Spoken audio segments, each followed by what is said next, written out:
প্ৰিয় দৰ্শক, চন্দখৰ আন এটা নতুন খণ্ডলৈ মই স্বপ্নম বৰুৱাই স্বাগতম জনাইছোঁ। আজি চন্দখৰ অতিথি বিশ্বনাথৰ ছপা মাধ্যমৰ এগৰাকী প্ৰবীণ সাংবাদিক নিৰঞ্জন হাজৰিকা। আহক তেখেতৰ হৈ আজি অকণমান কথা পাতোঁ, তেওঁৰ পৰা মনৰ কথা জানিবলৈ চেষ্টা কৰোঁ। নমস্কাৰ দাদা, প্ৰথমে আজি আমাৰ অনুষ্ঠান চন্দখলৈ মই আপোনাক স্বাগতম জনাইছোঁ। মোৰ ফালৰ পৰাও বহুত বহুত ধন্যবাদ জনাইছোঁ। হয়, শুভেচ্ছা জনাইছোঁ। চন্দ্ৰ আগবাঢ়ি যাওক। হয়, বহুত বহুত ধন্যবাদ। বিশ্বনাথৰ আপুনি এগৰাকী ছপা মাধ্যমৰ ক্ষেত্ৰত প্ৰবীণ সাংবাদিক। সাংবাদিকতাৰ প্ৰতি আপুনি কেনেকৈ আকৰ্ষিত হ'ল, কেতিয়াৰ পৰা আপুনি আৰম্ভ কৰিলে, আৰম্ভণিতে আপোনাৰ মুখৰ পৰা জানিব বিচাৰিম। আচলতে সাংবাদিকতা মই বিশেষকৈ তেতিয়া দিনত সাংবাদিকতাৰ প্ৰতি মানুহৰ আগ্ৰহটো অলপ কম আছিলে। হয়, মই এজন মানুহৰ কথা ক'বই লাগিব। মোৰ এই সহপাঠী দিগন্ত ওজা। হয়, আজি তেওঁ সমীক্ষণৰ মুখ্য সম্পাদকৰ দায়িত্বত আছে। আচলতে তেতিয়া তেওঁ গুৱাহাটীলৈ গৈছিলে আৰু তেতিয়াই আচলতে তেওঁ সাংবাদিকতাৰ প্ৰতি মানে আকৰ্ষিত আছিলে। আৰু আমি একেলগে থাকোঁ, একেলগে সদায় ঘূৰা ফুৰা।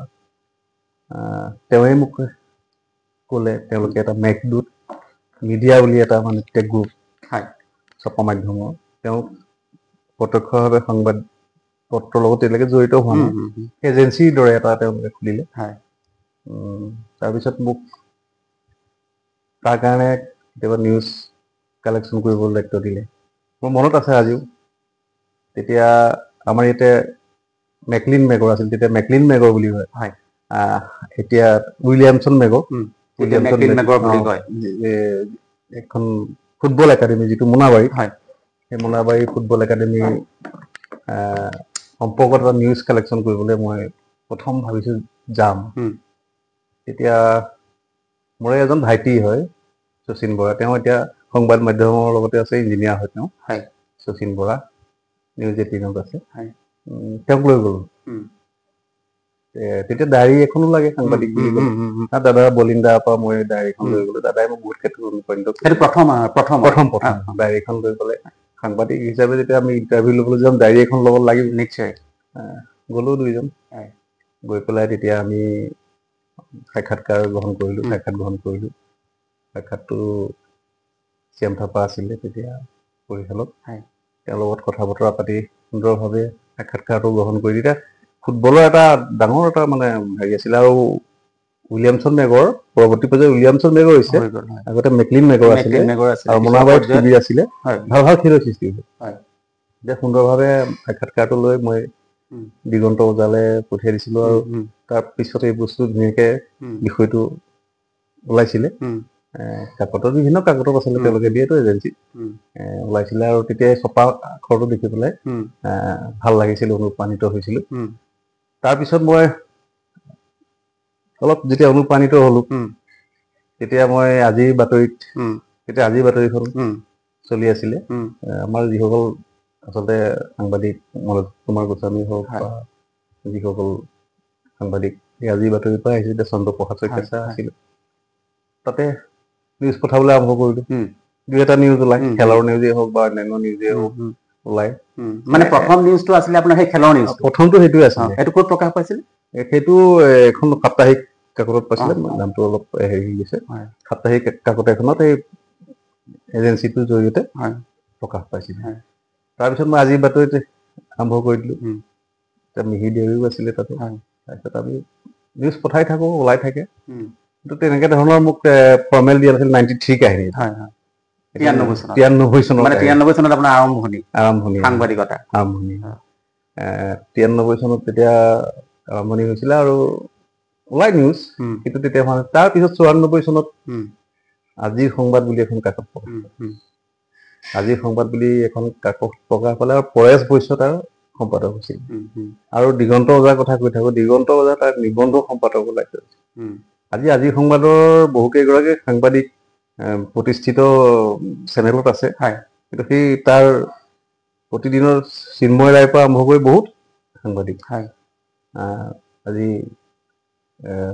বিভিন্ন চেনেলত আছে বা হেৰি গতিকে সেই আজিৰ সংবাদত মই জড়িত হৈ পৰিলো দিগন্ত বজাই মোক ক'লে যে এনেকে এটা আমাৰ পেপাৰ এখন উলিয়াইছো তই বিশ্বনাথৰ দায়িত্বটো ল'ব লাগিব মই আজি বাতৰিলৈ পঠিয়াই আছিলো তাৰপিছতে ঠিকে আছে ওপৰত ল'ম আমাৰ অধ্যয়ন চক্ৰ বুলি এটা অনুষ্ঠান আছিলে অধ্যয়ন চক্ৰৰ অনুষ্ঠানতে মোক প্ৰথম আইডেন্টিটি কাৰ্ডখন মানে তাতে গৈ পেলাই এজনে দি আহিছিলেগে তাতে পাইছিলো দিগন্ত বজাও আগতে অধ্যয়ন চক্ৰতে জড়িত আছিল আৰু সেই তেতিয়াৰ পৰাই মই হলো আৰু নিউজ পঠাবলৈ গ'লে চেম্পল পঠাব লাগে তিনিটা নিউজ পঠাব লাগে এতিয়া মই মোৰ মনত আছে শেষ নম্বৰৰ লটাৰী এটা আছিলে এণ্ডিং বুলি কয় সেইটো বিশ্বনাথ চাৰিআলিত খুব চলিছিল তেতিয়া সকলোৱে যায় শেষৰ নম্বৰটো লৈ পেলাই হেৰি কৰে গতিকে সেই প্ৰথম শেষৰ নম্বৰৰ যিটো লটাৰী খেলাৰ নিউজ ভৰি পৰিছে তেনেধৰণৰ এটা নিউজ কৰিছিলো আৰু নিউজটো ধুনীয়াকে আচলতে প্ৰকাশ পাইছিল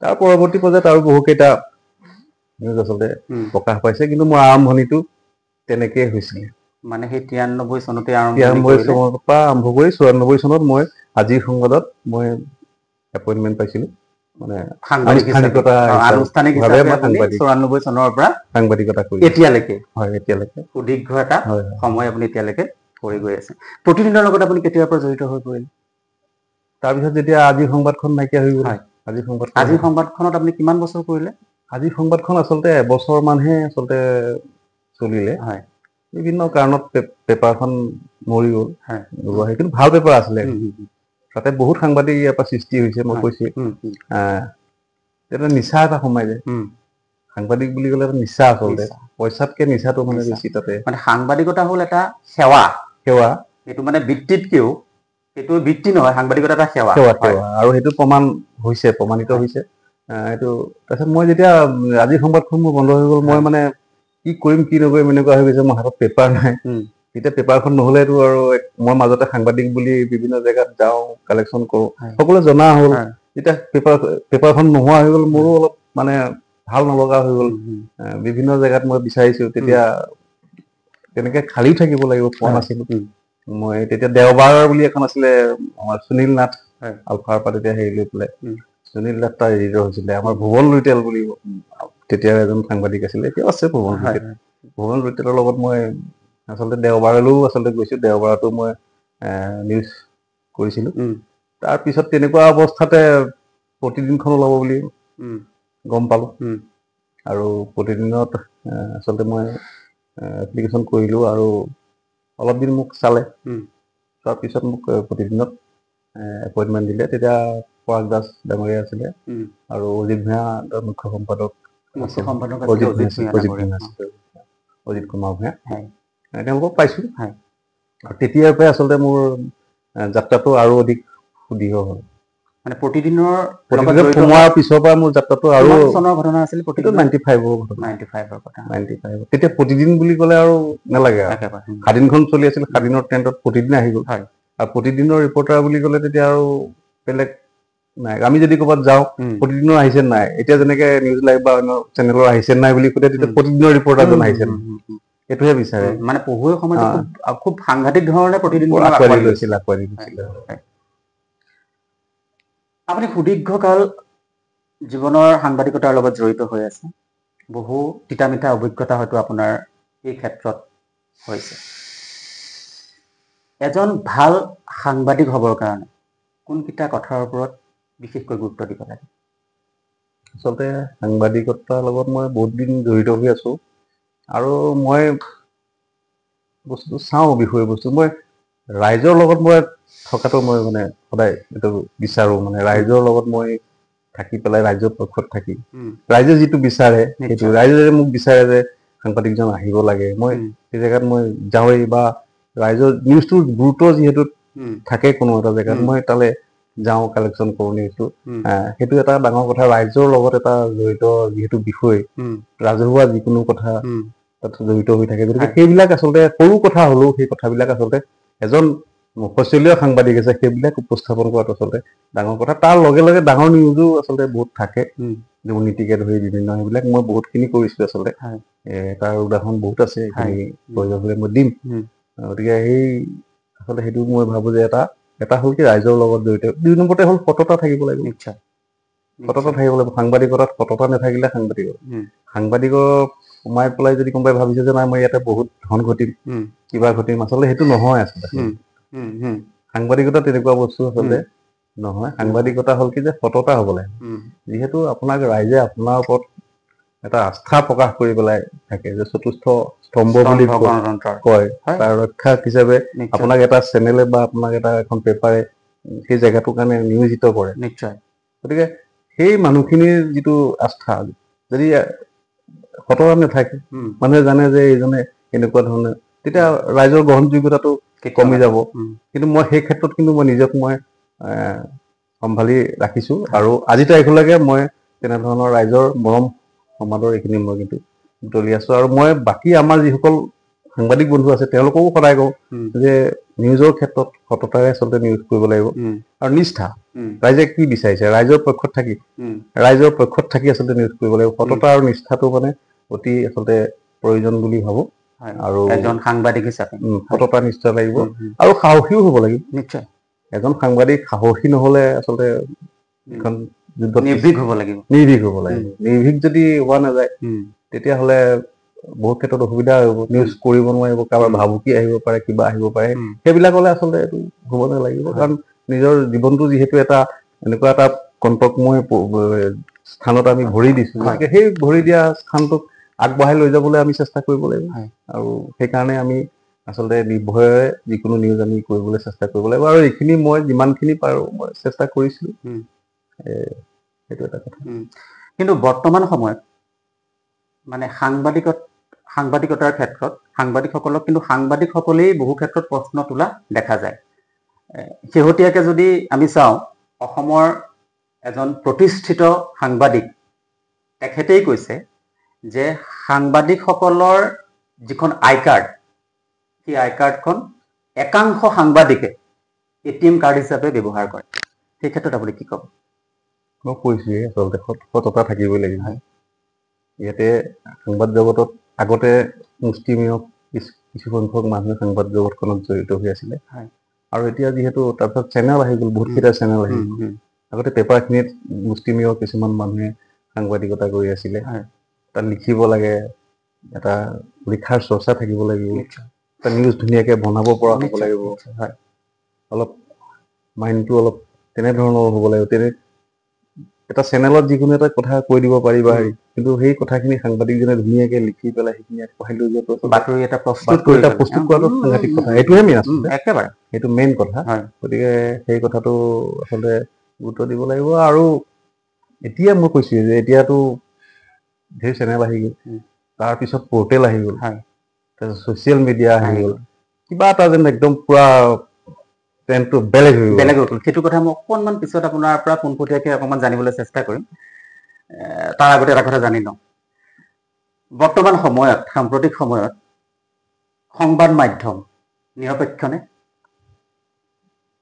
সংবাদ মাধ্যম এটা সময়লৈকে নিৰপেক্ষ ঠিক নহয় ৰাইজৰ পক্ষত থাকে বুলি কয় নিশ্চয় নিৰপেক্ষ হ'লেতো আচলতে অসুবিধা হয় ৰাইজৰ পক্ষত থাকে বুলি কয় এটা সময়লৈকে আছিলে এই মুহূৰ্তত মই কিন্তু বহু ক্ষেত্ৰত দেখা পাইছোঁ আজিৰ তাৰিখত বহুত ৰাজনীতিকে নিশ্চয় বাতৰি কাকত চলায় বহুত ঠিকাদাৰে বাতৰি কাকত চলায় বা চেনেল চলায় তেনেধৰণৰ মানুহে চলায় গতিকে যাৰ যি ধৰণৰ ব্যৱহাৰ কৰিব বিচাৰে চেনেলটো বা সেইখিনিক তেনেধৰণে আচলতে ব্যৱহাৰ কৰা দেখা যায় যাৰ মই ভাবোঁ যে মই এজন নিৰপেক্ষ ব্যক্তি হিচাপে মই ভাবোঁ যে এইটোৱে অলপ মানুহক এটা বা সাংবাদিকসকলক বহু ক্ষেত্ৰত আচলতে নিজৰ বহু ক্ষেত্ৰত নিজে যিটো নিউজ কৰিম বুলি ভাবে হয়তো মালিক পক্ষৰ হেঁচাতে হওক বা অন্যান্য কিবা কাৰণত সেই নিউজটো কৰিব নোৱাৰে তেনেকুৱা হৈ যায় বা কোনোবা এটা চেনেল এটা পক্ষত থাকিলে আন এটা চেনেল এটা পক্ষত এতিয়া ইটো চেনেলে যদি এটা নিউজ কৰি দিয়ে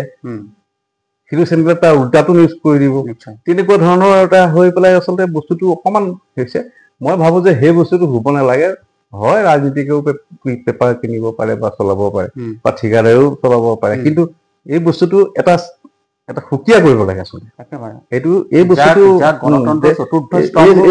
নিজৰ কাৰ্ড হিচাপে ব্যৱহাৰ কৰিব নালাগে এই বস্তুটো নিজৰ এটা ঢাল হিচাপে ব্যৱহাৰ কৰিব লাগে এইটো ৰাইজৰ ঢাল হিচাপে ব্যৱহাৰ কৰিব লাগে ৰাইজে কি বিচাৰে প্ৰপাৰ কি বিচাৰে ধৰক এটা ৰাজনৈতিক দলে এখন পেপাৰ উলিয়ালে বা এটা চেনেল উলিয়ালে সেই চেনেলটোত যদি সেই ৰাজনৈতিক দলটোৱে কথাখিনি দি থাকে বা এগৰাকী ঠিকাদাৰে যদি কথাটো এখন পেপাৰ উলিয়ালে বা এটা কৰিলে ঠিকাদাৰৰ কিবা যদি দুৰ্নীতি হয় সেই কথাটো যদি তাত নাহে নিশ্চয় গতিকে সেই কথাবিলাকত অলপ হ'লেও তাতে হেৰি কৰিব লাগে আৰু আচলতে পৰাপক্ষত যিহেতু সংবাদ মাধ্যমলৈ আহিছে বা এই লগত জড়িত হৈছে গতিকে সেই বস্তুটোক স্বতন্ত্ৰ দিব লাগে আৰু নিজেও অলপ সংযত হ'ব লাগে মালিক পক্ষ আচলতে মই ভাবো যে মালিক পক্ষ অলপ নিজে সচেতন হ'ব লাগে যে মই যিহেতু লোকৰ কথা লিখিবলৈ গৈ আছো মই লোকৰ কথা ক'বলৈ গৈ আছো গতিকে মই নিজে ঠিক হৈ ল'ব লাগে যদি মই লোকৰ কথা ক'বলৈ জানে মই নিজে ঠিক নহওঁ তেতিয়াহ'লেতো নহ'ব তেতিয়াহ'লে আচলতে নিউজবিলাক আচলতে ধুনীয়াকে আচলতে গৈ থাকিব নিজে ঠিক হৈ পেলাই আচলতে লোকক সমালোচনা কৰাটো ভাল যদি নিজে ঠিক নহয় লোকক সমালোচনা কৰিবলৈ গ'লে প্ৰব্লেম আছে গতিকে এনেকুৱা ক্ষেত্ৰত আজি সংবাদ মাধ্যমত কিছু সদায় দেখি থকা যায় কিছুমান ঘটনা ভাল নালাগে এটা চেনেলতকে এনেকুৱা দিছে এইটো দিছে এনেকুৱা বা এখন পেপাৰত কিবা তেনেকুৱা ধৰণৰ আচলতে নহয় আমি সাংবাদিকসকল এক হ'ব লাগে আৰু এই সাংবাদিকতাৰ যিটো মূল উদ্দেশ্য সেই উদ্দেশ্যটোত আমি আচলতে থাকিব লাগে সাংবাদিকসকল বা সংবাদ মাধ্যম সদায় জনতাৰ পক্ষত থাকিব লাগে হয় মই কৈছো ৰাইজৰ পক্ষত থাকিব লাগিব জনতাৰ পক্ষত থাকিব লাগিব তেনেধৰণৰ হ'লে আচলতে ভাল হয় মই কৈছো যে ৰাজনীতিকটোও ল'ব পাৰে কিন্তু তেওঁ আচলতে তেওঁৰ লাইনটো এই লাইনৰ পৰা অকমান হ'লেও তেওঁ আঁতৰি থাকিব লাগে আৰু এই সংবাদ মাধ্যমৰ যিহেতু এটা নিৰপেক্ষ হ'ব লাগে নিৰপেক্ষতাক লৈ পেলাই যিহেতু এতিয়া বিভিন্ন ধৰণৰ প্ৰশ্ন উঠিছে যাৰ কাৰণে ৰাইজে কিন্তু সংবাদ মাধ্যমক আস্থা আৰু বিশ্বাসত ল'বলৈ কিন্তু হেৰুৱাই পেলাইছে নে কি কয়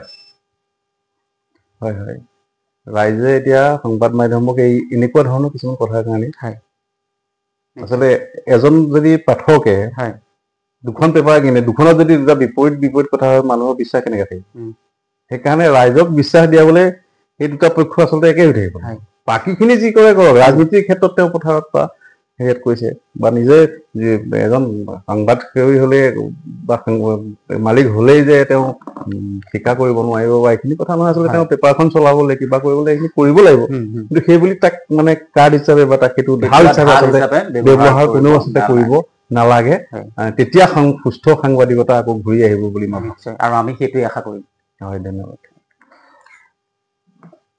আপুনি ছপা মাধ্যমৰ এগৰাকী প্ৰবীণ সাংবাদিক যিহেতু বৰ্তমান সময়ত ডিজিটেলৰ মাধ্যম সামাজিক মাধ্যম খুব দ্ৰুতগতিত আগবাঢ়িছে আপুনি এগৰাকী ছপা মাধ্যমৰ সাংবাদিক হিচাপে ছপা মাধ্যমটো ভৱিষ্যত সম্পৰ্কে কি ক'ব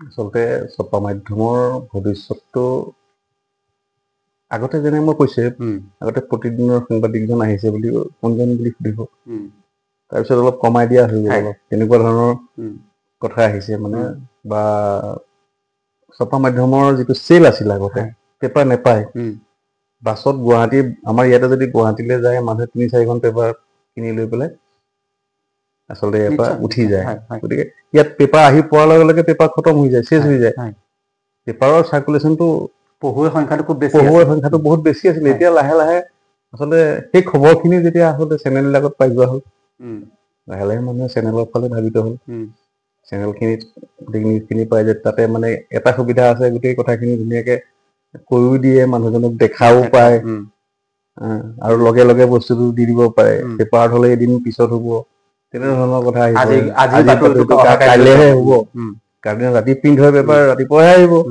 সেই বস্তুটো আগতেই পাই যায় গতিকে সেইকাৰণে আচলতে ছপা মাধ্যমৰ অলপ তেনেকুৱা ধৰণৰ এটা পৰিস্থিতি হৈছে নোহোৱা নহয় বহু আজি পেপাৰ বা হেৰি আজি সংকটত আছে সেইটো আমি দেখা পাইছো কিন্তু মই ভাবো যে ছপা মাধ্যমৰ ভৱিষ্যত ছপা মাধ্যমক শেষ কৰিব নোৱাৰে মই এজন ছপা মাধ্যমৰ লগত জড়িত ব্যক্তি হিচাপে অনুভৱ কৰোঁ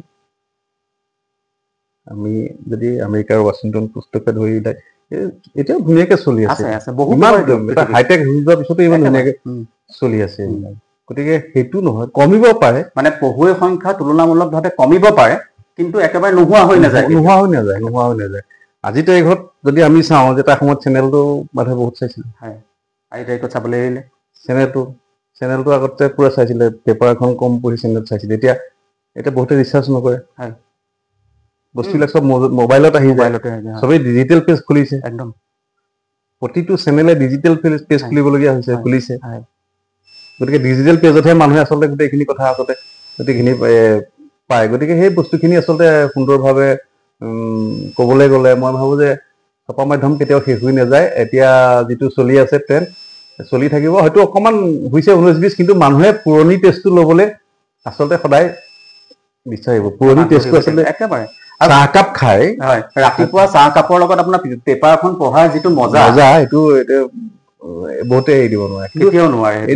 নিচা এটা, বহু মানুহৰ নিচা এটা। গতিকে সেই কথাখিনি আমি আচলতে উপলব্ধি কৰিব লাগিব। আৰু কৈছে ছচিয়েল যিটো মিডিয়াৰ যুগ আহিছে, ছচিয়েল মিডিয়াৰ যুগ আহি গৈছে, ছচিয়েল মিডিয়াৰ এটা যুগ আহি গৈছে। এতিয়া ছচিয়েল মিডিয়াই আমাক প্ৰভাৱিত কৰি আছে।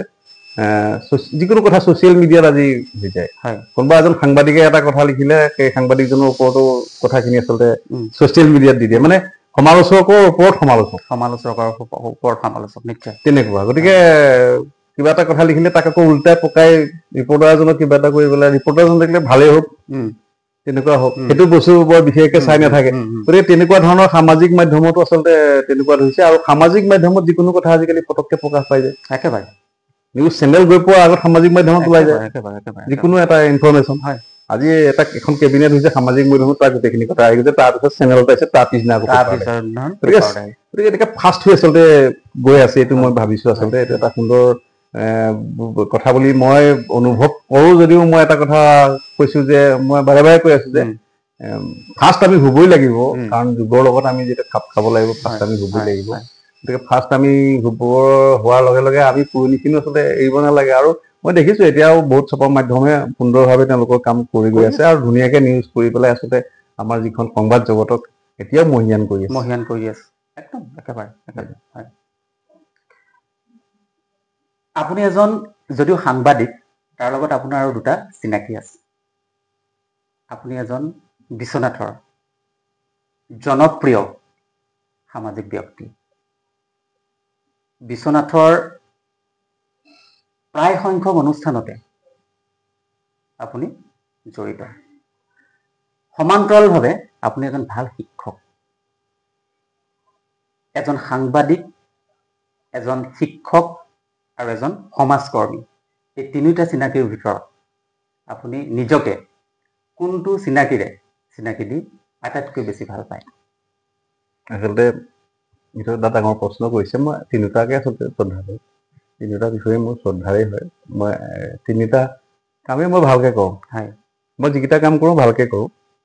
আচলতে নিজৰ যিটো ডিউটি, যি কৰ্তব্য, সেইটো মই সদায় সম্পাদন কৰিব বিচাৰোঁ আৰু সুন্দৰভাৱে সেইটো সম্পাদন কৰোঁ।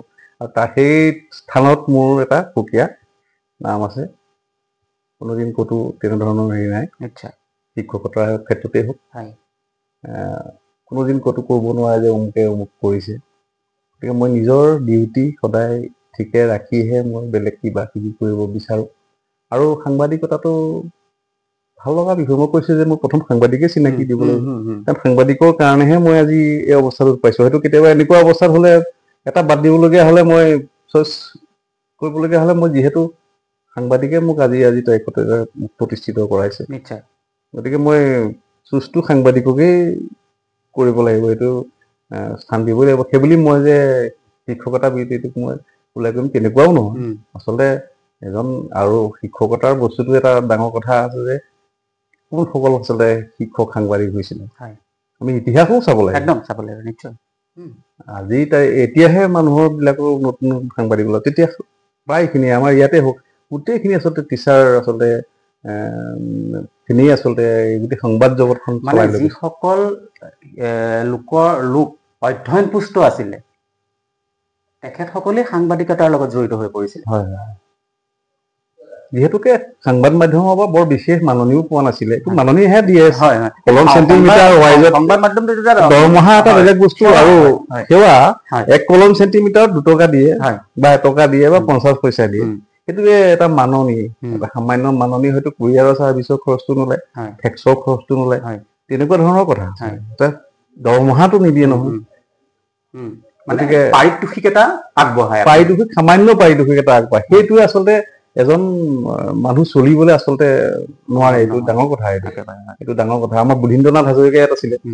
বুধীন্দ্ৰনাথ হাজৰিকা কেইবাখনো পেপাৰত আচলতে তেওঁ কৰিছিলে। তাৰ পৰা যিখিনি পইচা পায় তাৰে মানুহজন যেনে তেনে মানে হৈছিলে। তাৰপিছত পৰৱৰ্তী পৰ্যায়ত তেখেতৰ মানে ছোৱালীয়ে চাকৰি পালে, তেওঁৰ অৱস্থা তেতিয়া সচ্ছল হৈছে। কিন্তু তাৰ আগলৈকে তেখেতে যথেষ্ট আচলতে কষ্ট কৰিছে। কেইবাখনো পেপাৰ লিখে তেওঁ, বহুত দূৰলৈ চাইকেল মাৰি মাৰি। তাৰপিছত কলম চেণ্টিমিটাৰত সেইটো নৰ্থ ইষ্ট ডেইলি আছিলে, দৈনিক অসম আছিলে। গোটেইখিনি যেতিয়া তেওঁ আটাইখিনি পইচা মিলাই এটা পইচা পায়, তাৰে তেওঁহে মই তেনেকুৱা ধৰণৰ বাকীখিনি মই আমি ইয়াতে বিশ্বনাথ চাৰিআলিৰ কথাই ক'বলৈ গৈছোঁ, মহিধৰ বৰুৱা ছাৰে হওক, সুৰেশ বৰঠাকুৰ ছাৰে হওক গহপুৰত, আমাৰ অৰুণ দাস ছাৰে হওক, মেক্সিমাম সাংবাদিকতা মানে ইয়াৰ লগত জড়িত হৈ আছিলে, মানে পেট বৃত্তিৰ লগত সাংবাদিক। কাৰণ এইকাৰণে পইচাৰ কথাটো ইয়াত নাপায়, যিহেতু কোনে গৈ পেলাই নিউজটো কালেকশ্যন কৰি আকৌ পঠিয়াব কুৰিয়াৰত গৈ পেলাই, এনেকুৱা ধৰণৰ কথা আহি পৰে। এই পৰম্পৰাটো আচলতে বৰ্তি পেলাই আচলতে শিক্ষকসকল যিহেতু সমাজৰ লগত জড়িত আৰু সাংবাদিকসকলো যিহেতু সমাজৰ লগতে দুইটাই এটা মিল থকা বিষয়। আজিকালি অলপ প্ৰব্লেম হৈছে, আজিকালি ডিজিটেল মাধ্যমৰ যুগত হয়তো বহুত আজিকালি ফাষ্ট হৈছে আজিকালি। তেতিয়া দিনত তেনেধৰণৰ চলিছিলে, এতিয়া যে নহওক তাৰ মাজত তেনেকে চলি আছে। আৰু এটা ভুল ধাৰণা আছে যে সাংবাদিকসকলে দৰমহা পায় বহুত, আচলতে সেইটো নহয়। আৰু মই ভাবো যে বহুত ইয়াৰ কাৰণে যুদ্ধও লাগি থকা হৈছে বা হেৰি কৰিছে, পেঞ্চন বহুতক সাংবাদিকক দিছে, পেঞ্চন দিছে, আচলতে পাব লাগে। সাংবাদিকসকলে আচলতে পেঞ্চন পোৱা, যিসকলৰ চৰকাৰী কাৰ্ড আছে তেওঁলোকৰ ৰিটায়াৰৰ পিছত পেঞ্চন দিয়া হয়। তাৰ আগতেও তেওঁলোকে আচলতে সুবিধা আচলতে পাব লাগে।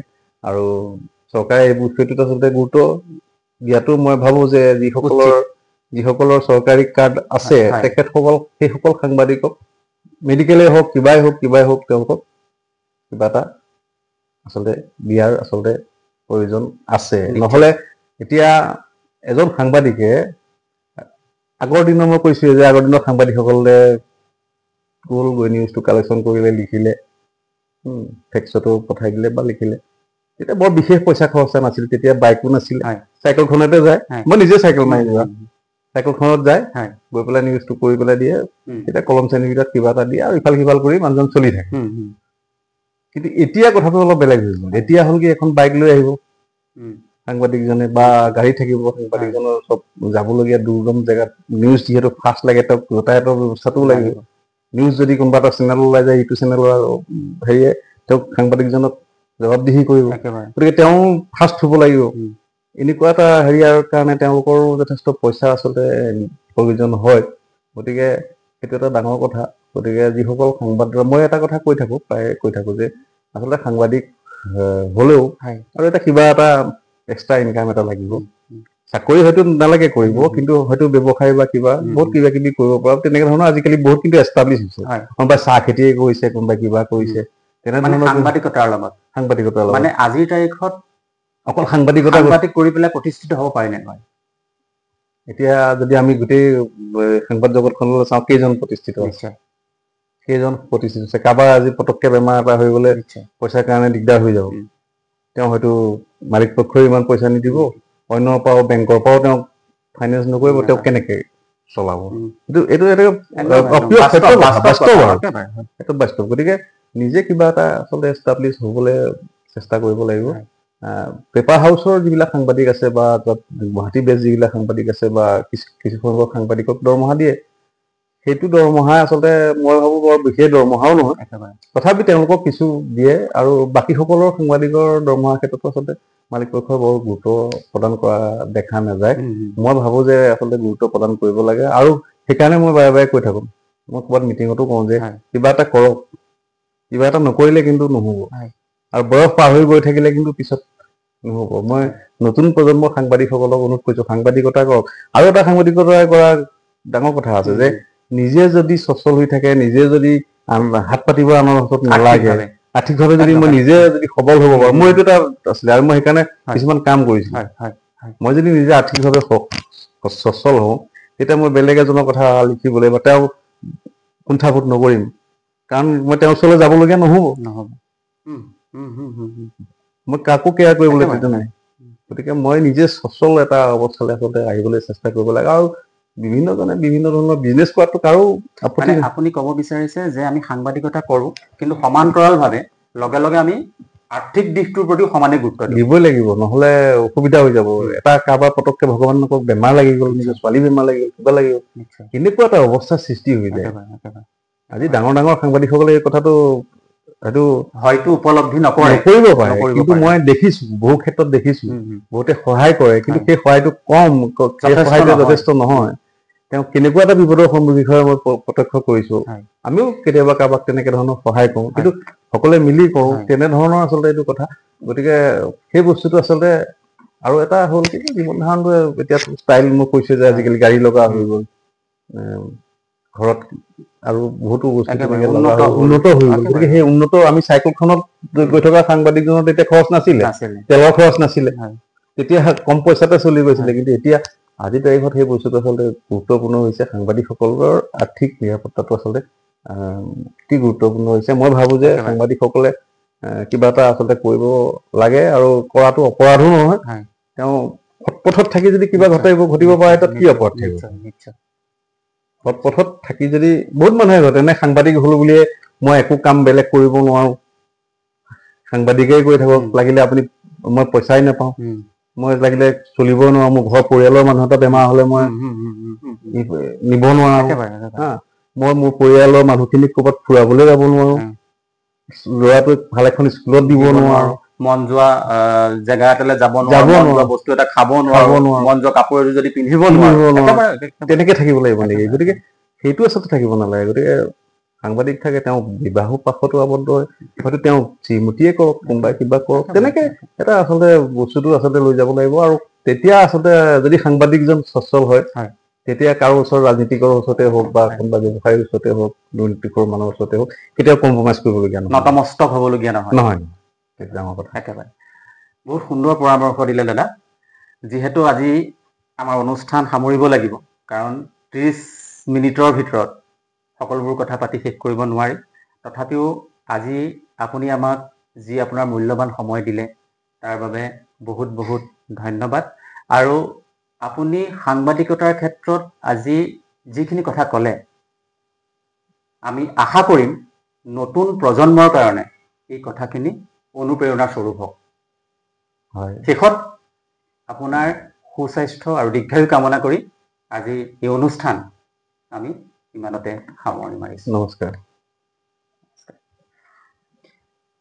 প্ৰিয় দৰ্শক, আজি চন্দখৰ পৰা আমি ইমানতে সামৰণি মাৰিছো। পৰৱৰ্তী সময়ত আন এজন নতুন অতিথিৰে লগ পোৱাৰ প্ৰতিশ্ৰুতিৰে ধন্যবাদ।